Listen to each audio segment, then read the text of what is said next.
Le invito a que vaya a Isaías capítulo 40, versículo 5. Y haciendo cuentas, hace 1981 años, si fuera hoy la fecha que estamos celebrando nosotros, en Israel ocurrió algo increíble, algo que Israel esperó y espera por toda su historia, y lo tuvieron enfrente, y fue la llegada del Rey, el Salvador y el Señor a sus vidas. Es lo que conocemos nosotros como la entrada triunfal de Jesús a Jerusalén, y nuestra era se celebra como el Domingo de Ramos.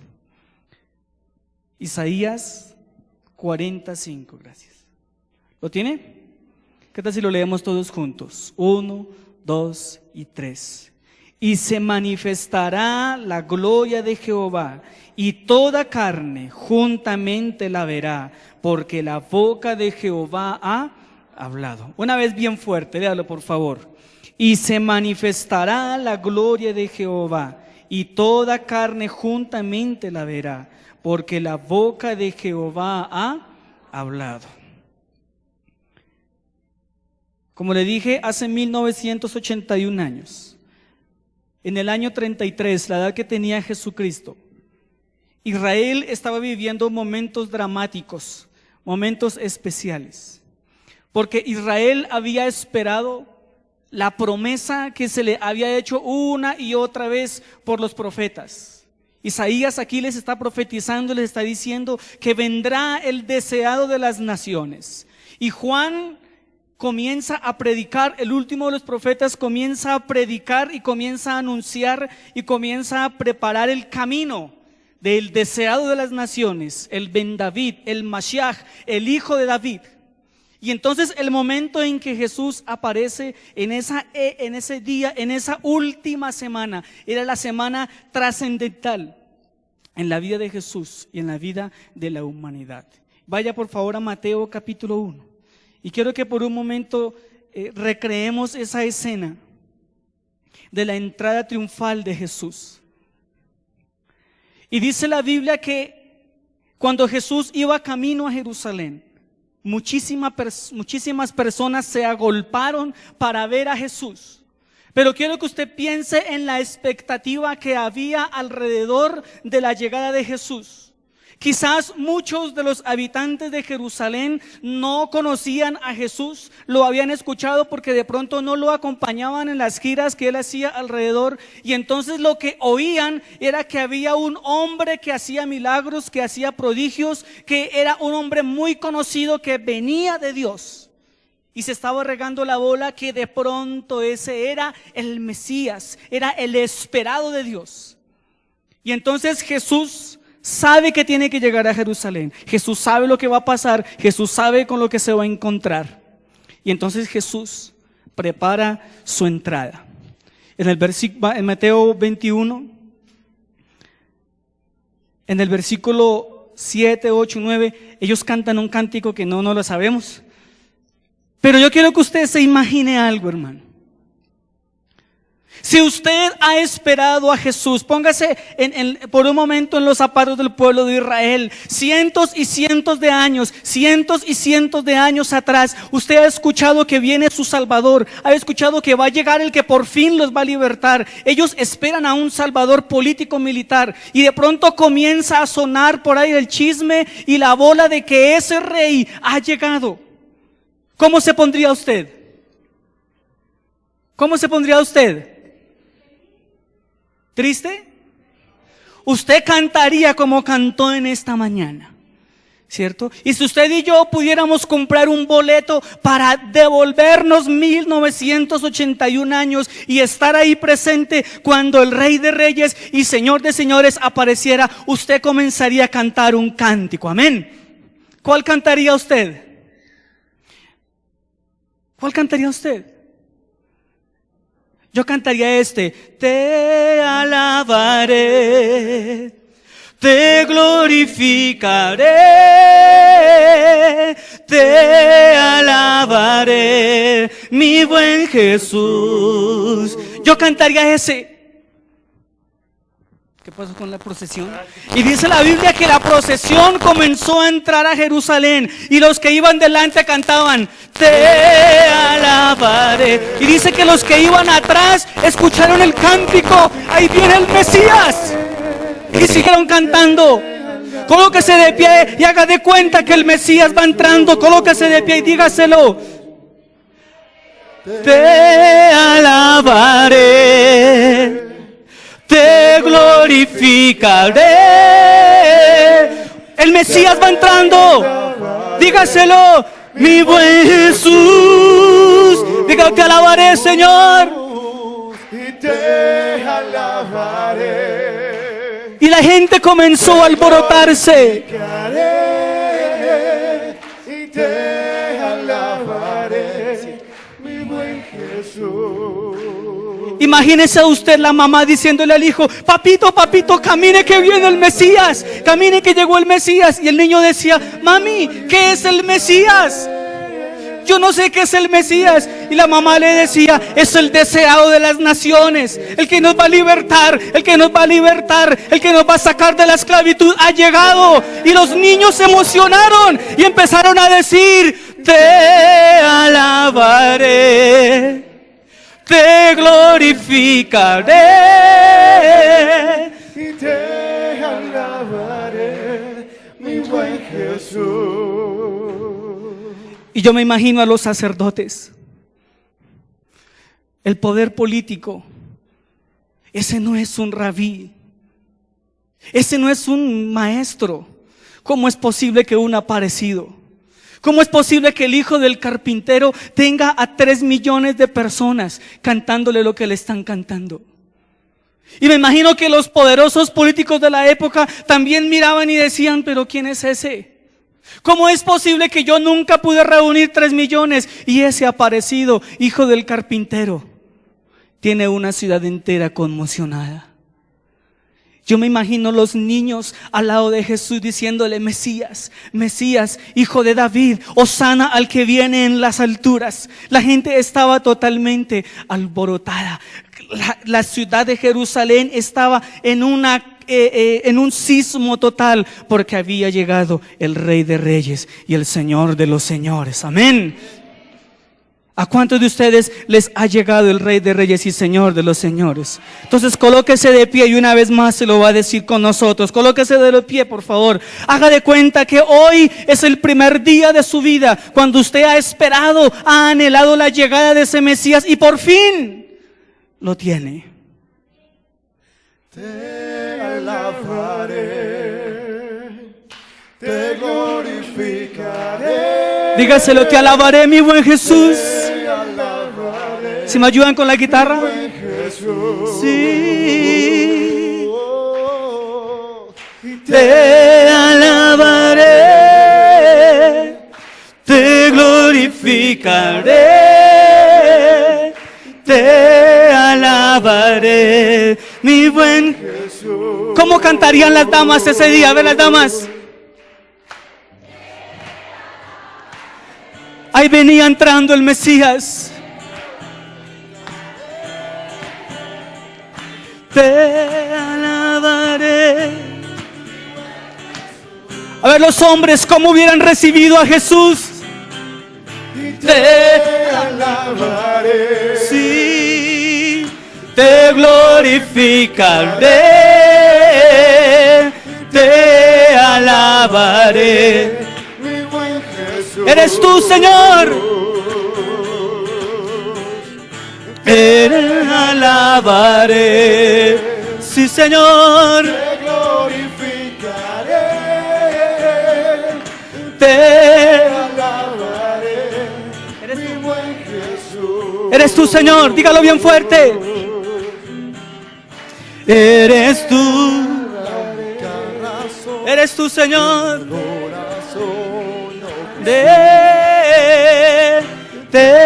alabaré, mi buen Jesús. Te alabaré. Y los enfermos comenzaron a salir. Los que tenían cáncer comenzaron a salir. Los que ya estaban desahuciados por los médicos comenzaron a salir, porque de pronto ese que le decían Mesías les iba a hacer el milagro de su vida. De pronto los ciegos vieron la oportunidad, que de pronto ese Mesías que venía entrando les iba a hacer el milagro de su vida. De pronto algunos deseaban anhelosamente encontrarse con el verdadero Mesías, y también salieron al encuentro y le decían una última vez: te alabaré. Levante sus manos y dígaselo: te glorificaré, te alabaré, mi buen Jesús.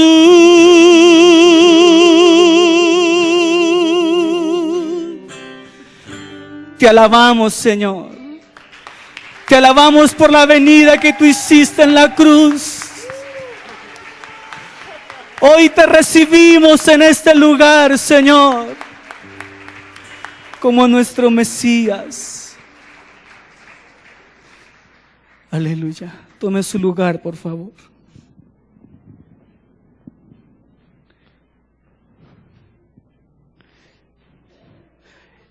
Algo así ocurrió hace 1981 años. Jerusalén, para esa ocasión, estaba habitada por 250,000 personas aproximadamente.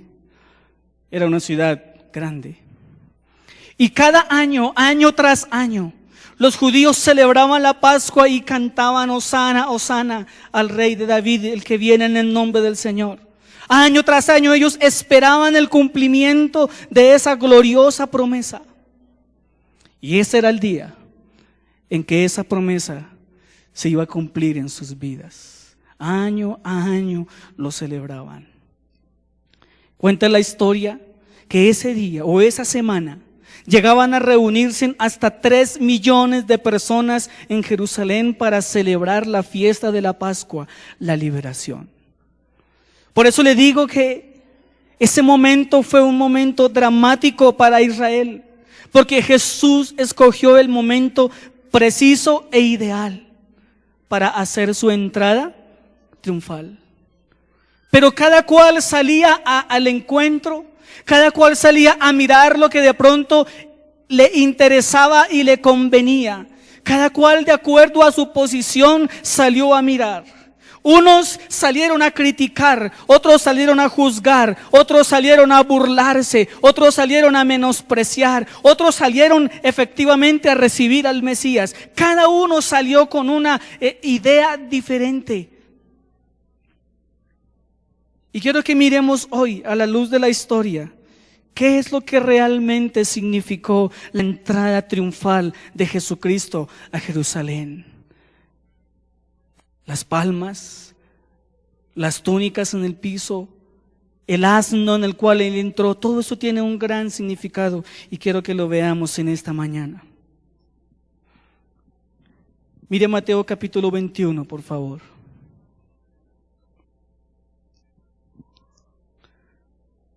Los escritores de los evangelios dedican el 34% de los 4 evangelios a hablar de la última semana de Jesús, porque la última semana de Jesús fue trascendental para la humanidad, para nosotros, para los judíos, para nosotros y para los que vendrán después de nosotros. Y dice la palabra que Jesús entró a Jerusalén rodeado de muchas personas.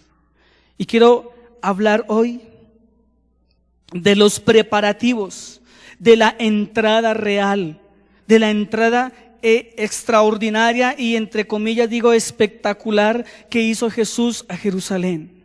¿Por qué digo espectacular y extraordinaria? Porque Jesús conmovió 3 aspectos importantes en la vida de Jerusalén. Lo primero que Jesús conmovió fue toda una nación. Toda una nación fue alborotada, fue vuelta patas para arriba, literalmente. Jesús conmovió el poder eclesial y Jesús conmovió el poder político. Como dije ahorita, como el hijo del carpintero, como lo llamaban. Un desconocido, como alguien que nació en una aldea insignificante, de donde supuestamente no nacían ni los reyes ni los señores. Cómo esa persona tenía un país total y absolutamente alborotado. Y dice la palabra del Señor que Jesús entró sentado sobre un asno, sobre un pollino, sobre un animal. Y vamos a mirar las características que tiene ese animal. Usted puede corroborar lo que le estoy diciendo en la Escritura. No lo leemos porque nos demoraríamos mucho tiempo. Pero el pueblo de Israel esperaban y esperan aún a su Mesías Salvador político religioso. Ellos esperan a un hombre que los liberte de la opresión política que toda la vida han vivido. Y Jesús se aparece, pero no se aparece como un político, no se aparece como un militar, no se aparece armado, lleno de guardaespaldas, lleno de armas, diciendo vamos a pelear por nuestra nación, vamos a luchar por nuestras tierras, vamos a derribar a los demás. Jesús se aparece y les dice, tenemos que perdonar. Y cuando usted mira el contexto del pueblo judío, todas las ultrajos que han vivido, pareciera que la palabra perdón ahí no tiene cabida. Y Jesús se aparece y les dice, mi mensaje como rey es el perdón y el amor. Y entonces toda la multitud que salió empezó a desilusionarse, porque esperaban a su gran Mesías político o militar y se encontraron con un hombre que cabalgaba sobre un simple y humilde asno. ¿Por qué entraría Jesús en un asno? Los asnos de aquella época, y no han cambiado hoy tampoco, se caracterizaban por ser un animal dócil, manso, que se podía tener en las casas. Era doméstico, se podía domesticar. Y lo que más caracterizaba al asno era su mansedumbre. El asno también tenía la característica de habituarse al trato que el amo le daba. El asno también tiene una característica que no es un animal para ser arriado, sino para ser alado. El asno es un animal para montar y que también sirve para cargar. El asno en aquella época era el medio de transporte de la clase obrera y trabajadora, era el Renault 4 de esa época. Todo el que tenía alguna comodidad pequeña podía comprarse un asno para transportarse. Y los adinerados de la época, ese era su negocio pulpito, comercializar los asnos. Pero los asnos también tenían un lugar élite dentro de la sociedad. Habían unos asnos blancos y bonitos y finos. Y esos asnos blancos y bonitos eran montados por la nobleza y por los jueces. Entonces, cuando Jesús aparece en escena, Jesús le dice a los discípulos, vayan a la casa de fulano y tráigame el asno que está ahí amarrado, porque nadie lo ha montado, es un asno sin estrenar, tráigamelo. Y dice que los discípulos colocaron sus mantos sobre el asno y Jesús entra cabalgando en un asno. ¿Qué significará eso? Significa que Jesús entró en medio de la nobleza y la mansedumbre. Quizás el pueblo de Israel, como le decía, esperaba a un gran líder social, montado en un carruaje, haciendo escándalo, estruendo, miles y miles de promesas como las saben hacer los políticos. Pero Jesús solo entró montado en un burrito, prometiendo el perdón de pecados, la sanidad y la vida eterna. Amén. ¿Cuántos aquí pueden ser esos burritos sobre los cuales Dios o Jesús pueda entrar? ¿Será que usted puede ser un burrito? Manso, humilde, se deja alar, se amolda al trato de su amo. ¿O somos mulitas y cabritos? ¿Qué clase de animalitos podríamos llegar a ser? Pero en medio de la caravana, como cantábamos ahorita, aunque ese no fue el cántico fue otro. Y los judíos comenzaron a expresar en ese cántico 3 cosas proféticas que quiero que usted aprenda hoy, que las hemos leído, versículo 8 y 9. Y lo primero que ellos comenzaron a cantar fue Hosana, Hosana, Hosana, Hosana al hijo de David. Es un coro muy, muy viejito. Lo escorché hoy. El pastor es viejito. Y comenzaron a cantar ese cántico. Pero no era un cántico por cantar. No estaban cantando una canción al azar ni aprendida. Año tras año, como le digo, el pueblo celebraba la Pascua, celebrando la liberación y esperando la llegada del deseado. Y cantaban eso. La palabra Hosana viene de la misma raíz de Yeshua, que significa salvar, y de Jesús. Y cuando ellos cantaban Hosana, estaban diciendo: sálvanos ahora, o sálvame, por favor. Estaban reconociendo que el que estaba entrando tenía el poder de salvar. Eso significa la palabra Hosana. Hosana, Hosana. También comenzaron a decir hijo de David. Y usted ha leído en el Nuevo Testamento muchas veces cuando Jesús caminaba por las calles, ¿cómo lo llamaban? Hijo de David, ten misericordia de mí. Hijo de David, ten misericordia de mí. En hebreo se dice Ben David. ¿Y qué significa eso? El Ben David, el hijo de David, es una expresión judía donde se reconoce el señorío del Mesías. Y cuando un judío dice Ben David, está diciendo él es la descendencia de David y él es el deseado de las naciones. Toda una nación estaba recibiendo al Ben David, al hijo de Dios, al descendiente de David. Y también los cánticos decían: el que viene en el nombre del Señor.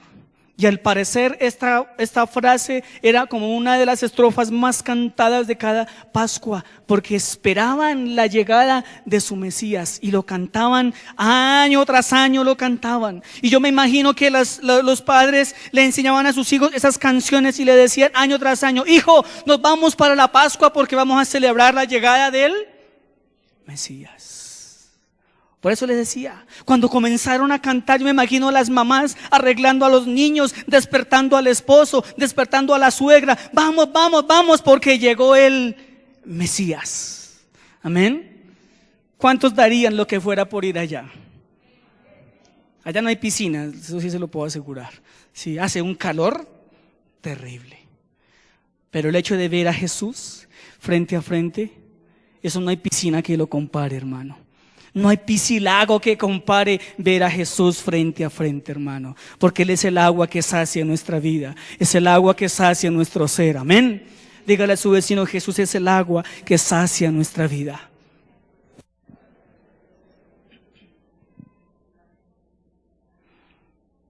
Versículo 10. ¿Qué causó la entrada de Jesús a Jerusalén? Conmoción. Léalo, por favor. Cuando entró Él, toda la ciudad se conmovió diciendo: ¿quién es este? En la traducción original, conmoción se traduce como sismo, como temblor, y da la connotación de eso mismo, de un sismo, de un temblor. Entonces Jerusalén estaba conmovida. Ahora entendemos lo que significa conmovido. Se había remecido la ciudad de Jerusalén. Aún un estruendo había pasado. Váyase allá, por favor, imagínese 3 millones de personas en una población de 250,000. Y a Jesús se le da la brillante idea de aparecerse, para variar, ¿no? Lo que ocurrió fue realmente impresionante.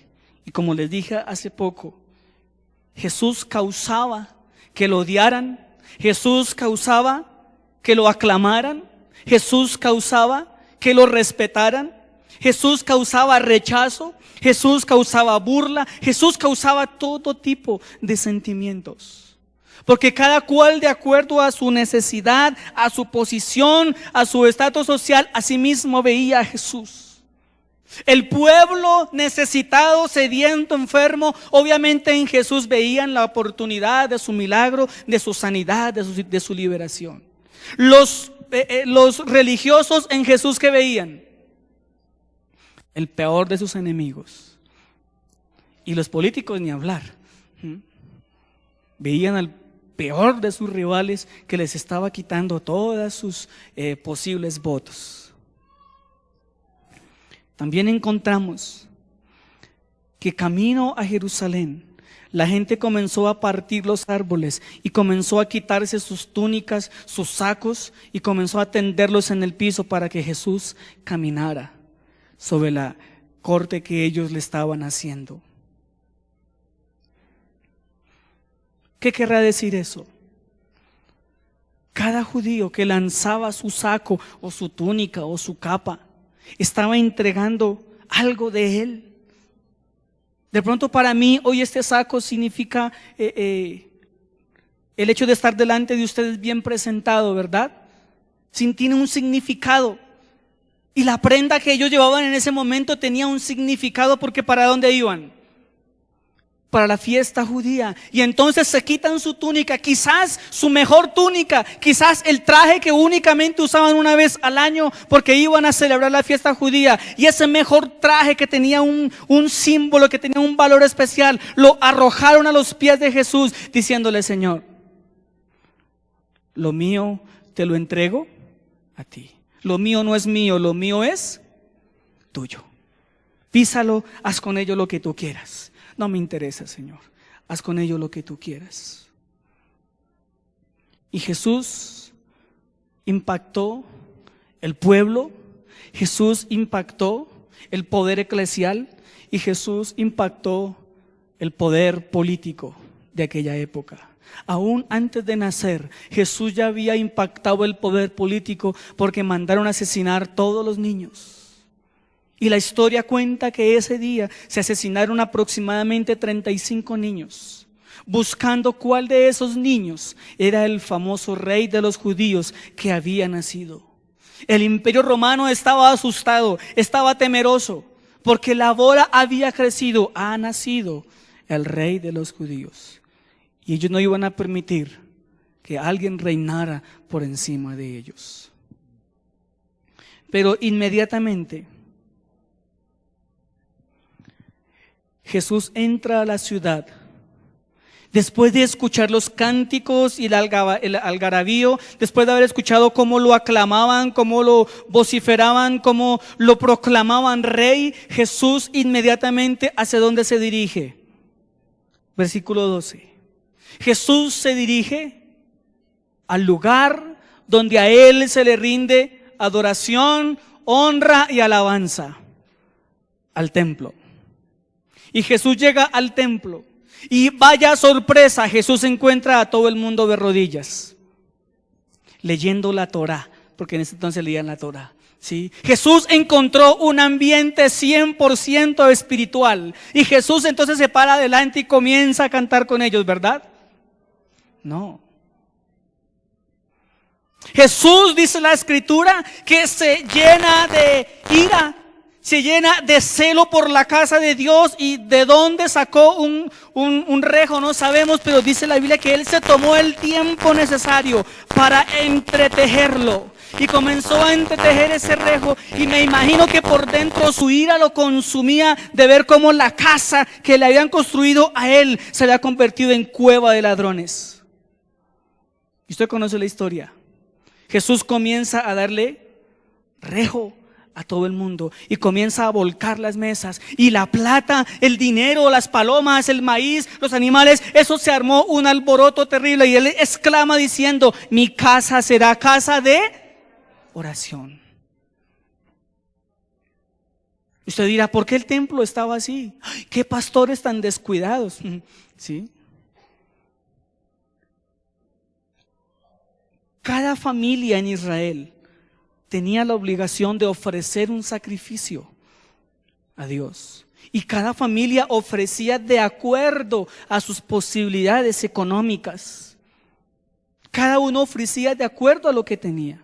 Y entonces habían hombres pero muy generosos.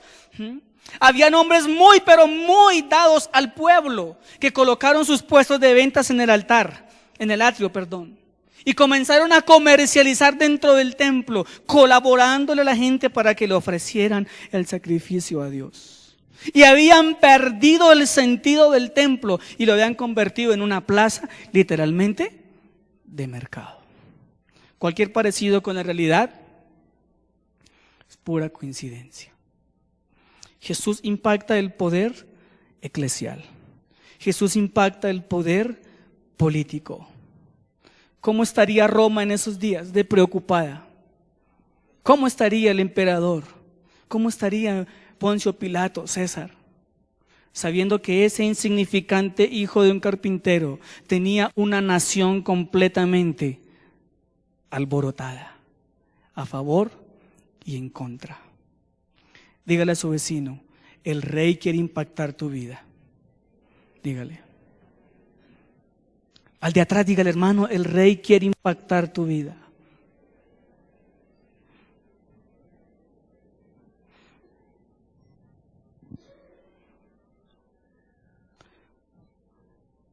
Donde quiera que Jesús iba, ocurrían cosas.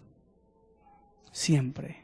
Me llama la atención un versículo donde Jesús habla con sus discípulos y Jesús le dice, yo no vine a traer paz, vine a traer espada. Vine a traer guerra, vine a traer disensión. Eso suena como paradójico, ¿verdad?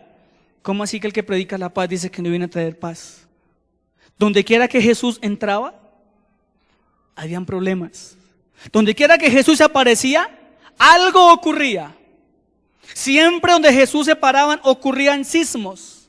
Donde Jesús entraba, algo tenía que pasar. Para bien y también para mal. Y quiero preguntarle, ¿Jesús ya entró en su Jerusalén? ¿Jesús ya entró en su templo? ¿Y ya pasó algo en su vida cuando Jesús entró? Mucha de la gente que salió al camino a cantar y a gritar y a batir las palmas y a batir las manos y de pronto lloraban y se emocionaban y llamaban a todo el mundo y gritaban y de pronto me imagino que no faltó el que se botó para que Jesús pasara por encima, pero muchos de ellos cantaban, pero no sabían lo que estaban cantando. Estaban cantando Hosana, pero no podían ver al que sana.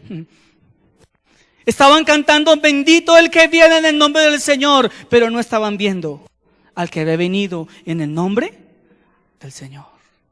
Les pasó lo mismo que Nicodemo. Nicodemo fue de noche y buscó a Jesús, le golpeó y le dijo, Maestro. Ni siquiera le dijo Señor. No le dijo Ben David, no le dijo Mashiach, no le dijo Cristo, no le dijo el ungido, le dijo Maestro. Nicodemo, siendo un hombre estudioso de la palabra, tuvo enfrente a la salvación y no la pudo ver, no la pudo experimentar. Habló con la salvación y no entendió. Y lo mismo está pasando hoy en día.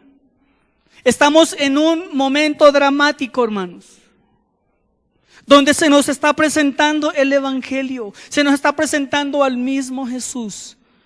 Y no es posible verlo. De pronto usted es un buen cristiano practicante. Usted se sabe todas las canciones, las canta, las grita, las vocea y está bien que lo haga.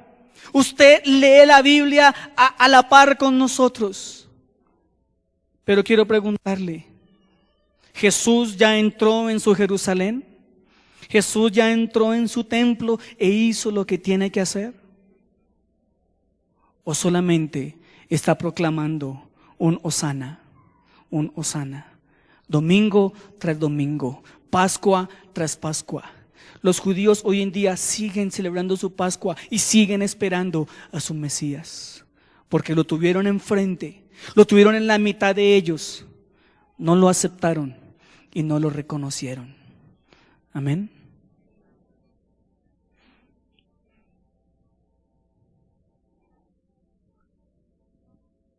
Usted y yo vemos noticias todos los días. Y a veces como que es mejor no verlas, ¿verdad? No oírlas. Porque día a día son noticias desalentadoras. Día a día. La pobreza cada día aumenta. Los ricos quieren ser más ricos. Los pobres quieren salir de pobres. La economía mundial está en un caos terrible. El sistema mundano y mundial está en su auge más impresionante. La política está totalmente corrompida. Si aquí a algún político le pido me disculpe, pero está corrompida. La religión también está corrompida. Y le tengo una mala noticia, esto no va a mejorar. Esto tiende a empeorar. Ay, pastor, no sea trágico. No, no soy trágico. La palabra del Señor lo dice. Vendrán tiempos difíciles, tiempos dramáticos. Que bendito Dios, tenemos su misericordia que nos cuida, nos protege y nos guarda. Amén. Y entonces en ese tiempo dramático de aquella época, como el que estamos viviendo hoy, debe aparecerse el Mesías. Y debe ese Mesías entrar en nuestras vidas y ocasionar lo mismo que ocasionó en aquel entonces. Entonces 3 cosas tienen que ocurrir en nuestra vida, hermano. Cuando Jesús entra a nuestra vida, cuando yo abro las puertas de mi Jerusalén y le digo entre, Él tiene que entrar con toda su caravana, con todo su poder, con todo su señorío y hacer lo que Él sabe hacer. ¿Y qué es lo que Él sabía hacer? Cuando entra a Jerusalén y entra al templo, ¿qué es lo que Jesús sabía hacer? Limpiar su casa, santificar su casa. Y Jesús comienza a golpear las mesas, a botarlas, a golpearlas. Y quiero decirle, mi amado hermano, usted en su corazón, allá en su templo, porque dice la Biblia que nosotros somos el templo del Espíritu Santo.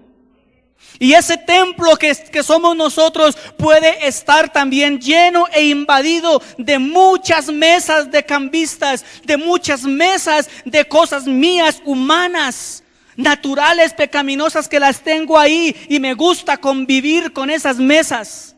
Pero más sin embargo le he dicho al Mesías, ven. Pero no le he dicho al Mesías, Mesías, por favor, santifica este templo. Quite de este templo esas mesas que a ti no te agradan. ¿Y cuáles son esas mesas?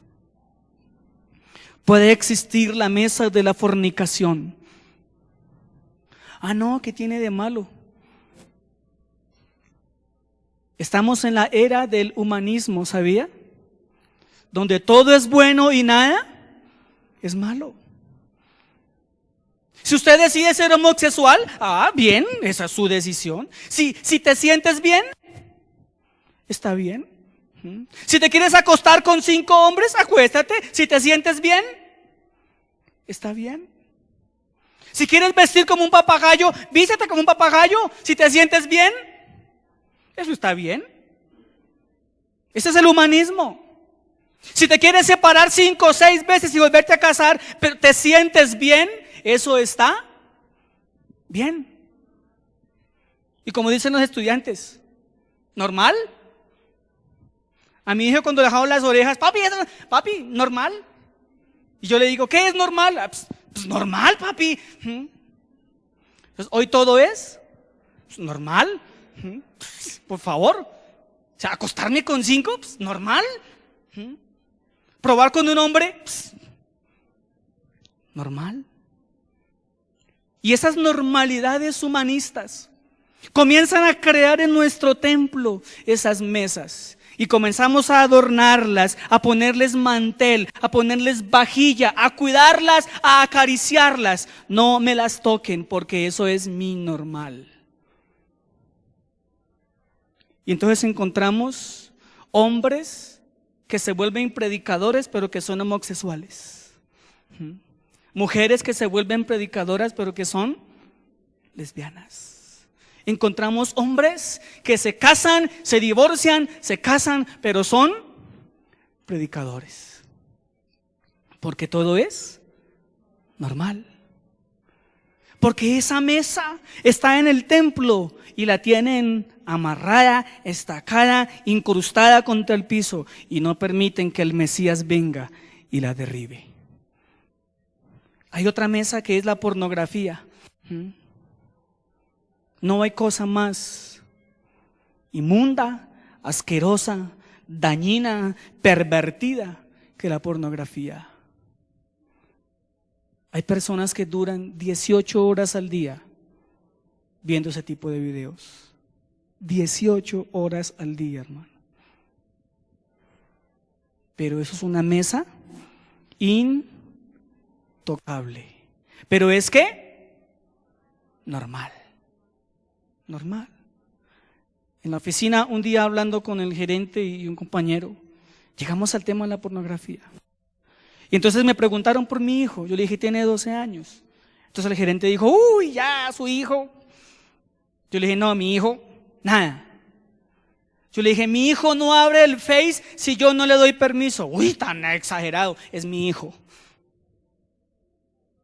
Mi hijo no prende el televisor si no pide permiso. ¿Alguno quiere ser hijo mío? Mi hijo. Porque yo debo cuidar la salud mental de mi hijo. Pero mi jefe me dijo, ay Dani, allá me dicen Dani, ay Dani. Yo a los 12 años le dije, eso fue usted. Sí, eso fue usted. Pero yo no, y mi hijo mucho menos. Mesas cimentadas en los templos. Y esas mesas hoy tienen que ser derribadas por el Mesías. Amén. Cuando Jesús entra, causa conmoción en las vidas, hermano. Si usted pretende ser hijo de Dios, pretende ser un cristiano y no le permite al Mesías que destruya su vida, que arruine sus pensamientos, que destruya sus concepciones filosóficas y humanistas y quiere seguir viviendo como quiere vivir, está en el lugar equivocado. Porque el Mesías viene con un fuete, hermano, y que nos derriba. Pero esto es para machos. Dígale a su vecino, esto es para machos, hermano. Y para machas. Hay otras mesas, hermano, ahí sentaditas. Usted dirá, no, yo no soy fornicario, yo me conservo purita. Amén, Dios te bendiga. Pero de pronto usted es puritana, pero tiene la mesa de la mentira ahí guardada. O tiene la mesa de la estafa. O tiene la mesa de la indiferencia. Esa sí que es peligrosa. Somos indiferentes a las cosas de Dios. Soy practicante juicioso del rito cristiano, pero el Mesías no está. Me sé los cánticos, ¿sí? Ustedes escuchaban hermosísimos, te alaba, y con ese coro ni hablar, hermano. Pero podemos cantar, te alabaré, y el Mesías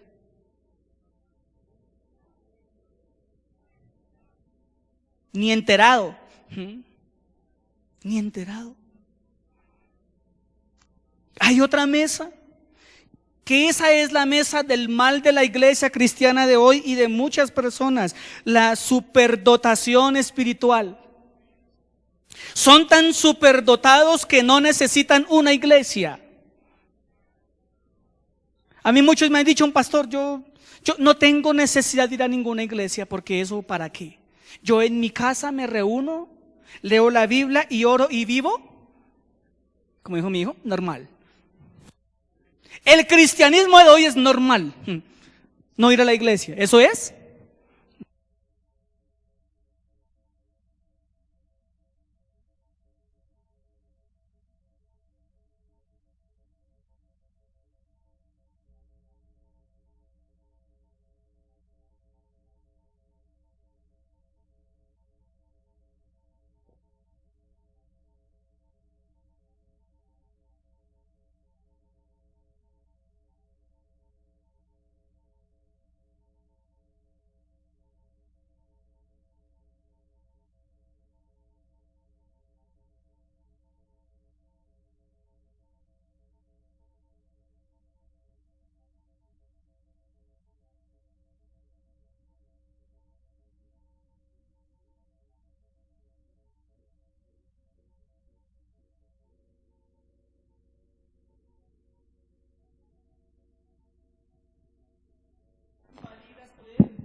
Todas las predicaciones que escuchamos por ahí, bueno, no todas, muchas, no son otra cosa que humanismo.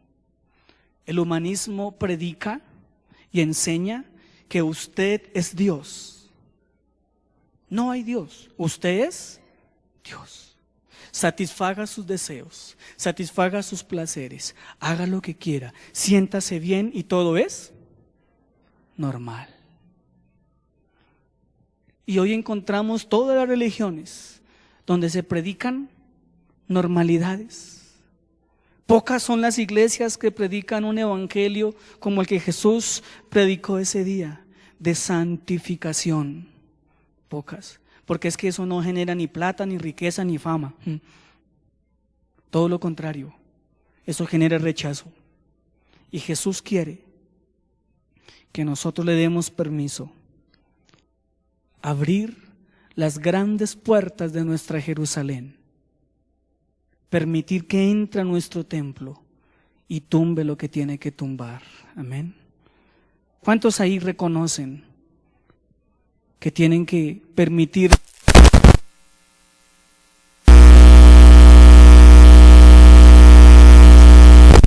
de un restaurante, hermano?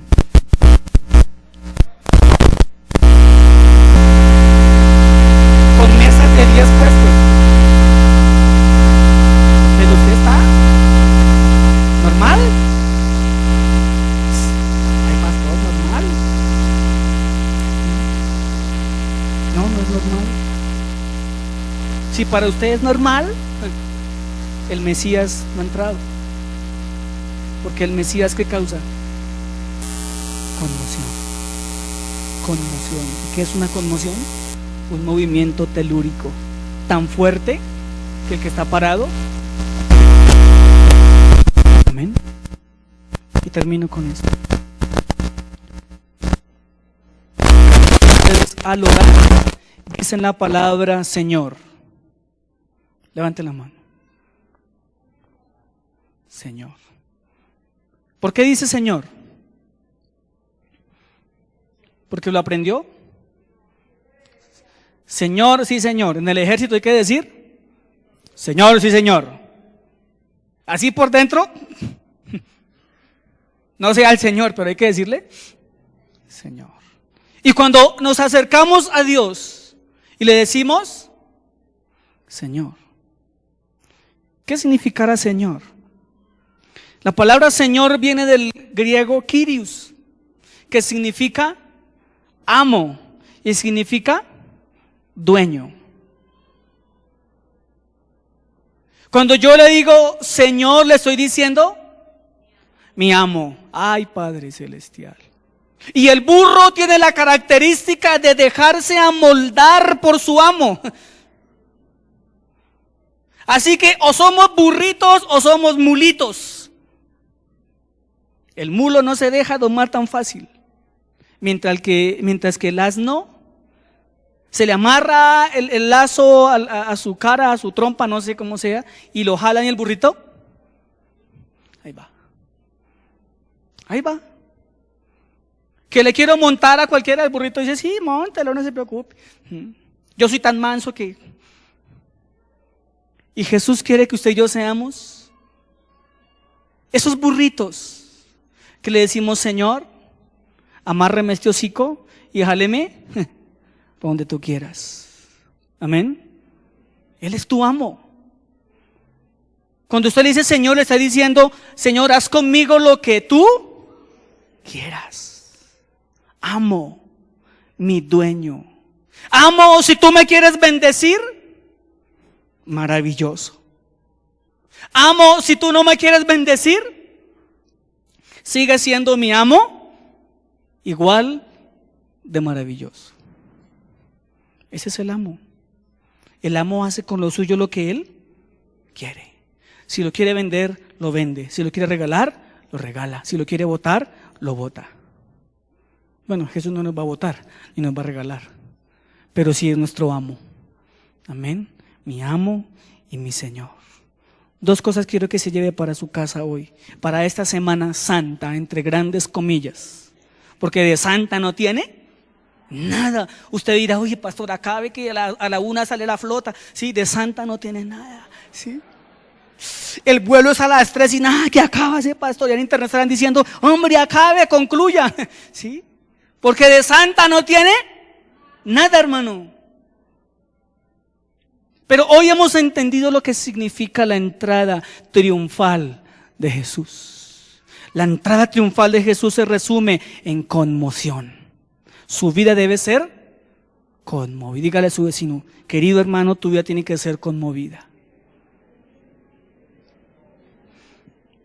No se afane en arremachar, en atornillar, en ponerle suncho, en ponerle cosas a su mesa, porque cuando Jesús entre con un solo juetazo, le va a derribar esa mesa, hermano. Puede adornarla como quiera, hermano, pero cuando Jesús entre, le aseguro que se la va a derribar. ¿Y que le va a doler? Ojalá le duela, pero hasta el alma. Porque cuando nos duele, entendemos. Amén. O los que han dejado el licor ha sido fácil. Los que han dejado la prostitución ha sido fácil. Los que han dejado el cigarrillo ha sido fácil. No, eso ha sido una lucha, hermano. Colóquese de pie, por favor.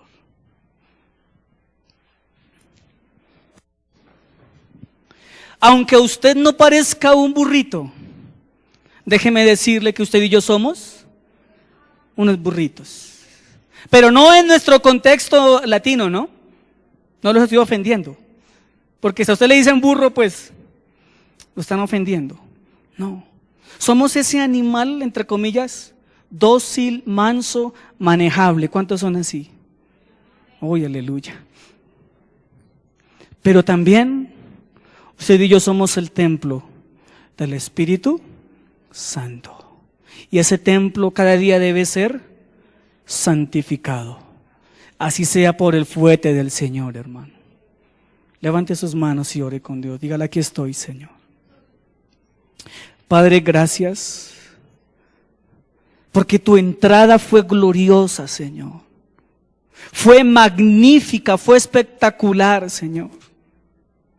Fue el momento profético esperado por toda la historia, Señor, cuando viniste a esta tierra, Señor. Sin duda alguna, Señor, todos los que estamos aquí daríamos lo que fuera por haber estado en ese momento, Señor. Para haber visto al Mesías, al Hijo de Dios encarnado, al que nos dio la salvación, al que nos prometió una vida eterna. Gracias.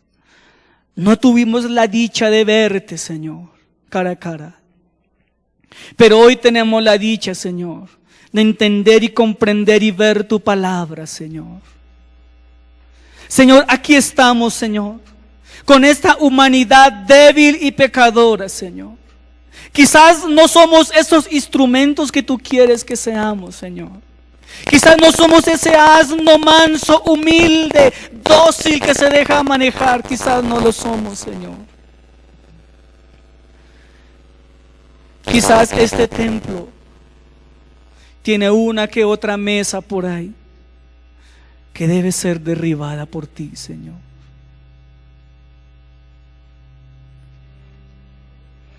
¿Cuántos son los valientes y humildes que no a mí, sino al Señor le van a levantar su mano y le van a decir, Señor, haz de este burro un burro que valga la pena, Señor? ¿Cuántos humildemente pueden decirle, Señor, móntate sobre mí, Señor?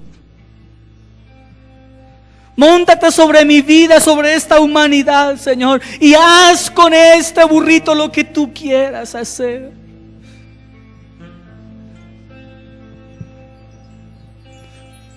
Hoy Dios necesita muchos burritos para ir a las calles al necesitado, para ir a las casas de la viuda, del huérfano, del desamparado, para ir a los hogares destruidos. ¿Cuántos valientemente levantan su mano y dicen, aquí estoy, Señor?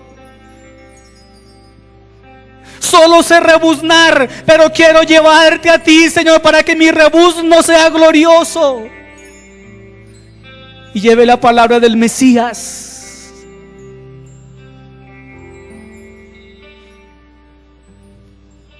¿Cuántos valientes hoy pueden decirle: Señor, me decidí a abrir las puertas de mi Jerusalén y me he decidido a permitir que entres a este templo por fin y me conmuevas? Derriba esas mesas que están en mi vida, Señor, derríbalas. No puedo con la mentira, no puedo con el cigarrillo, no puedo con la fornicación, no puedo con el adulterio, no puedo con la fornicación, no puedo con la estafa. Señor, ven y derriba esa mesa, porque o me ayudas o me muero. Pero esta oración es para valientes que entienden lo que significa la entrada triunfal del Mesías.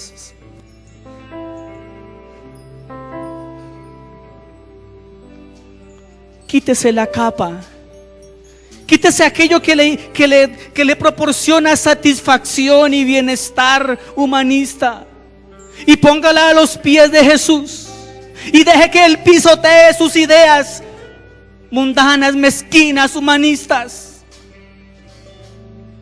y permita que la vida del Mesías viva en usted.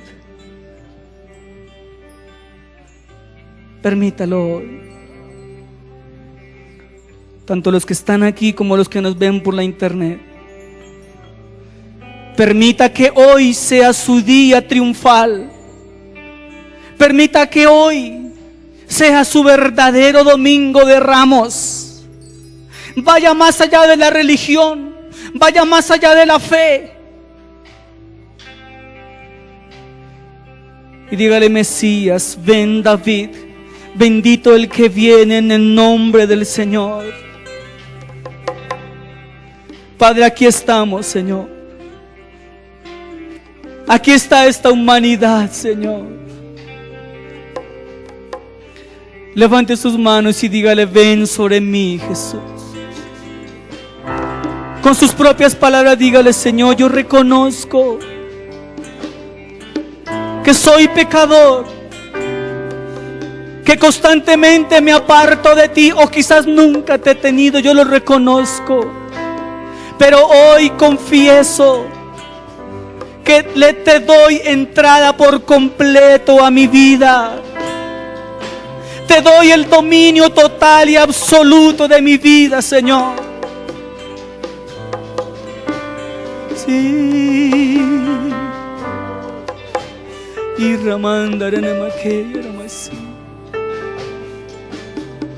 acá hay personas que el Señor me muestra que han luchado año tras año con esas mesas. El Señor te dice: yo con un solo juetazo las puedo derribar. Solo déjame entrar. Permíteme entrar con mi fuete, que es un fuete de amor y de dulzura, que quizás te va a doler un momento, pero te va a traer frutos apacibles de bendición. Permítaselo hoy. Entréguele ese área que usted sabe que ya no puede más. Usted que se acuesta en la noche y se voltea a llorar porque sabe que lo que hizo está mal hecho y ofende a Dios, pero también sabe que no lo puede dejar. Hoy es el día de tu entrada triunfal. Hoy es el día que esa mesa se puede derribar solamente si tu Jerusalén está de puertas abiertas, de par en par. Permítaselo. Gracias, Jesús. Toma nuestro ser, Señor. Toma nuestro ser, Señor. Santifícanos, purifícanos día a día, Señor.